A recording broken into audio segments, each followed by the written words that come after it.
hope you have a similar feeling or perspective, or if you don't, I will still share it with you. Today, this moment is a great time to be alive. And also, take it for what it's worth. This is the best we can ever have. Let's talk about this thing called garbage in. And obviously, in technical terms, in computer terms, you hear that, yep, it means garbage in means garbage out. And yes, that also means everything that we do in each moment and in each day. Consider that. What we say, eat, observe, do, hear, ignore, yet still see. That's where the rule of law and karma applies. Let me share this with you. I came across this just the other day. I'm going to quote this as best I can. Quote, that leads me to my most important rule for writing. You must have good input in order to create good output. I spend more times reading than I do writing. I also devote a considerable amount of time to experiences that stimulate thinking and creativity.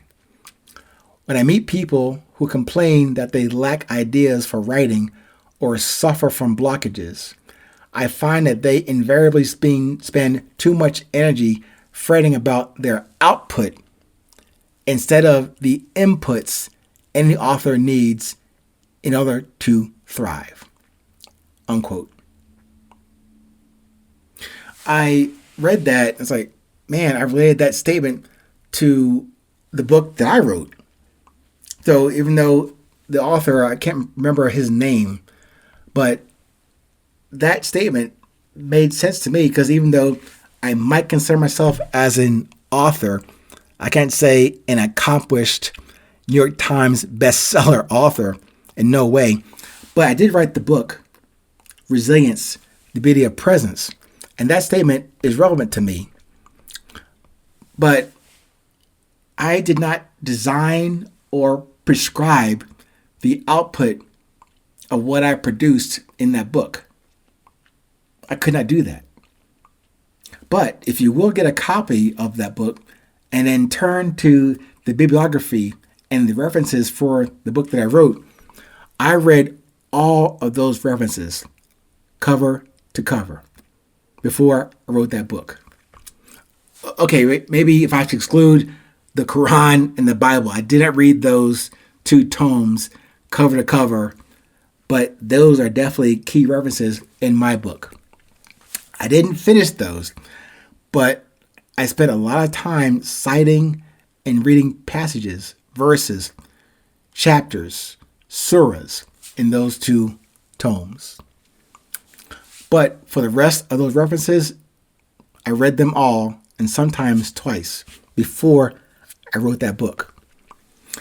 And as I remember, when I finished the second reading of the book called The Power of Concentration, I somehow had the feeling of fullness, and I proceeded to let the words pour out of my fingers and onto the computer and or the paper I was using at that time.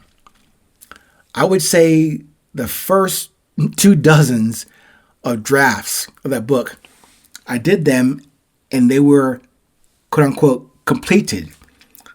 Those versions were created and completed really unserved as the regurgitation or maybe my verbal vomit onto the paper, the notes, and the pixels on the computer in those first 2 dozens of renditions. I thought then that I had produced a masterpiece. But nope, those early renditions were only organized scribbles or sketches of what I finally completed and published in the final printed book about 7, 8, 9 years ago. So in this example, and referring to the references I mentioned and read in preparation for the book, that was some good input. So really good input. I guess you might consider it as good compost garbage, if you will, that I brought forth in the book, even in the early versions.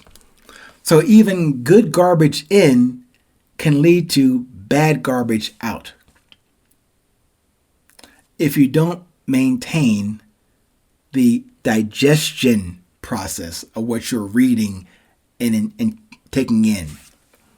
It is the curing, the maintenance of the storage area mentally, physically, in you.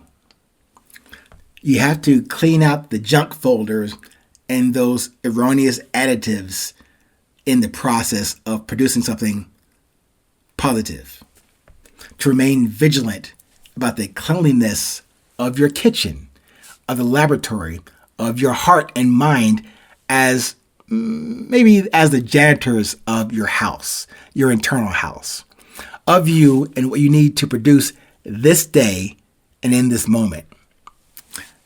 Taking that scenario a bit further, with your heart and mind serving as the janitorial engineers of your house, even though you have the intention of keeping a tidy environment, clear of obstructions and stray pieces of garbage floating in around the house, that's where the maintenance part is required, especially while you're in the kitchen, in the field, heads down on the task, work that still must get done.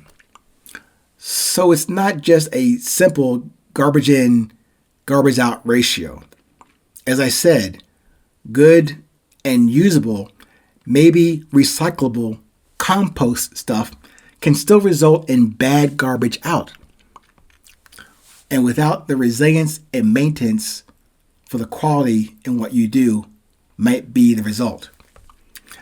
And you could reframe bad garbage in and into something useful in what you produce ultimately in this moment and on this day. Of course, ideally, we'd rather have pristine, Michelin star, Intel chip conditions to allow us to produce the highest and best quality in our purposes and messages. But hey, shit happens, literally and figuratively. Sometimes you got shit on the pot, as they say. But also, we probably don't want to sit there on that pot, do we? In that case, the garbage that came out of you, the leftover, as some will describe as part of the ingestion, digestion, and rejection of waste, is necessary for the house and machine and vessel called you to run smoothly forward. All right. Enough on the graphic context, right? All right. Just remain careful and aware and resilient on the resources you consume for and on your journey. Remember that one carry-on bag thing I mentioned before? Only take in and carry and use the right amount of good garbage going forward. You carry too much of it, it may weigh you down, get heavier, and it may stink too. Keep it clean and lean. All right. Stay safe. Stay present. Stay current.